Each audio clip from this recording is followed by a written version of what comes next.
আমার মেয়ে আজ 5 মাসে পড়ে গেছে, আজ 15 দিন হয়ে গেছে। আজকে আমার মেয়ের মুখে প্রসাদ দেওয়া হচ্ছে, তাই আমি মামাবাড়ি নিয়ে এসেছি। নিয়ে এসে কৃষ্ণদেব তলায় নিয়ে গেছিলাম। আমাদের এখানে আছে কৃষ্ণ ঠাকুরের মন্দির, সেখানে নিয়ে গিয়ে মামা আজকে ভাত খাইয়ে দিল। এবার থেকে আমার মেয়ে খাবে, কি মজা!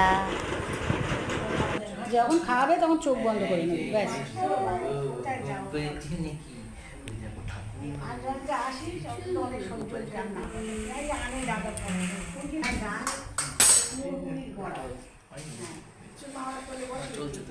হ্যাঁ, চালাচ্ছি।